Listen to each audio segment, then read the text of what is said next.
RSS प्रमुख मोहन भागवत ने बड़ा बयान दिया। हिंदुओं को एकजुट होने की जरूरत है, इस बात का जिक्र किया और एकजुटता से ही भारत फिर से विश्व गुरु बनेगा।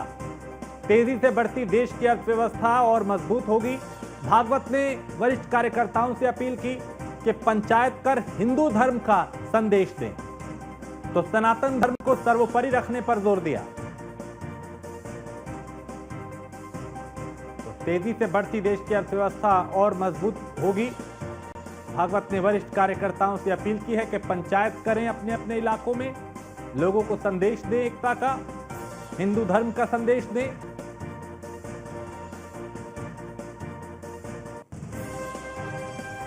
सनातन धर्म को सर्वोपरि रखने पर जोर दिया।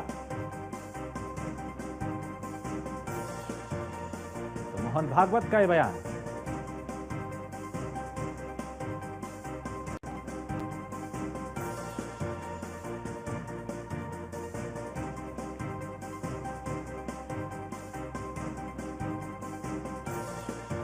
आरएसएस प्रमुख मोहन भागवत, जिन्होंने हिंदुओं की एकता पर बल दिया, कार्यकर्ताओं से अपील की कि अपने अपने क्षेत्र में पंचायतें करें।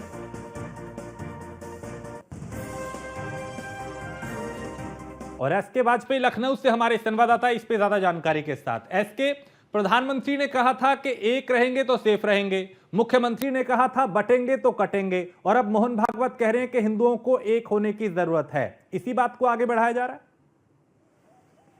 बिल्कुल निश्चित तौर पर, क्योंकि अगर हम देखें तो आरएसएस प्रमुख का ये में अहम है। सबसे बड़ी बात यह है, लगातार वो कोशिश कर रहे हैं कि देश भर में हिंदुओं को एकजुट किया जाए।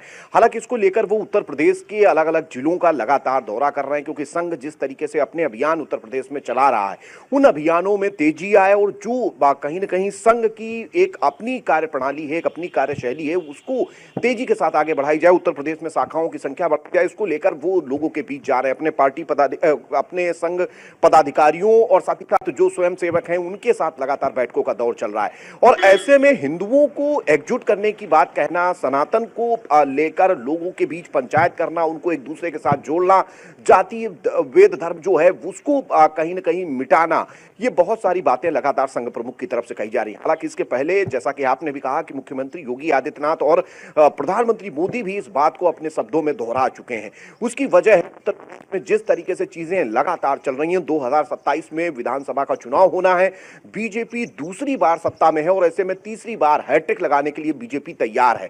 जिसमें सबसे बड़ी अड़चन है कि जिस तरीके से विपक्षी, चाहे वो कांग्रेस हो या समाजवादी पार्टी, दोनों की तरफ से लगातार पीडीए के नारे को बुलंद किया जा रहा है और इस नारे के जरिए कहीं ना कहीं हिंदुओं में कैटेगराइज करके कहीं ना कहीं जातीय ध्रुवीकरण करने की कोशिश की जा रही है। यही एक वजह है कि आप जब रामजी लाल सुमन कोई एक बयान देते हैं महापुरुषों को लेकर, तो इसमें जातियों को लेकर सवाल खड़े होते हैं और कहीं ना कहीं दो जातियों में मतभेद पैदा होता है। निश्चित तौर पर ये सारी चीजें भारतीय जनता पार्टी और उसके लिए रणनीति बनाने वाला संघ समझ रहा है।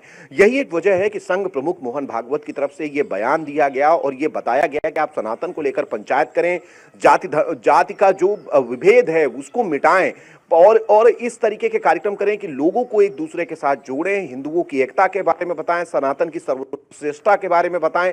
ये मुख्यमंत्री जो स्लोगन का ही विराट रूप है, जिसको लेकर संघ प्रमुख लगातार अपने कार्यक्रमों में इस तरीके की बातें कह रहे हैं, कोशिश कर रहे हैं कि हिंदुओं को एकजुट किया जाए और 2027 के चुनाव में बीजेपी को कहीं न कहीं हिंदू एकजुटता से ही फायदा होगा, क्योंकि लगातार बीजेपी इसी रणनीति पर काम करती रही है कि बहुसंख्यक हिंदुओं को साथ जोड़ा जाए और कुछ वोटर दूसरी जो धर्म है उनके भी साथ लिए जाए, ताकि 2027 में भी बीजेपी अपना परचम उत्तर प्रदेश में लहरा सके। बिल्कुल।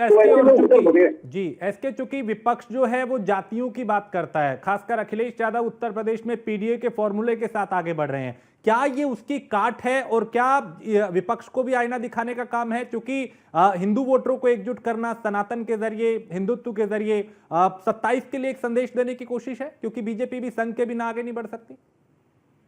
बिल्कुल निश्चित तौर पर संघ भारतीय जनता पार्टी के लिए रणनीतिक तौर पर काम करता है। तौर पर काम करता है और ये एक रणनीति है हिंदुओं को जोड़ने की, क्योंकि बीजेपी इस चीज को अच्छी से तरीके से जानती है कि अगर बहुसंख्यक हिंदू एकजुट होगा तो ऐसे में भारतीय जनता पार्टी की जीत उत्तर प्रदेश में आसान होगी।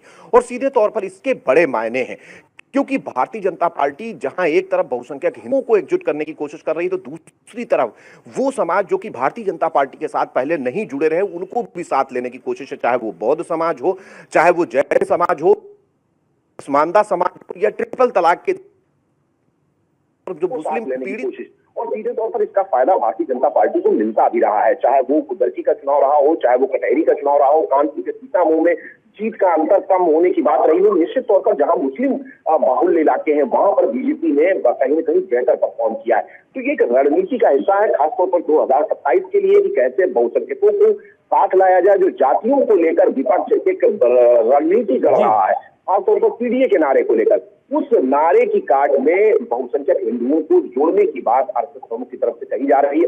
और ये भी कहा गया है कि संघ की शाखाओं को, संघ के कार्यक्रमों को भी बढ़ाया जाए ताकि ज्यादा से ज्यादा लोगों को उसमें जोड़ा जा सके। और खासतौर पर ऐसे स्थल जहां पर संघ अभी तक अपने कार्यक्रम नहीं कर रहा था, वहां पर सनातन से जुड़े हुए कार्यक्रम किए जाएं ताकि लोगों को एक साथ लाकर जो मन में भेद है वो खत्म किया जाए और हिंदुओं को एकजुट करने की दिशा में जो भी कहीं न कहीं प्रयास किए जा सकते हैं वो कदम उठाए जाए। ठीक है, बहुत शुक्रिया इसके इस तमाम जानकारी के लिए।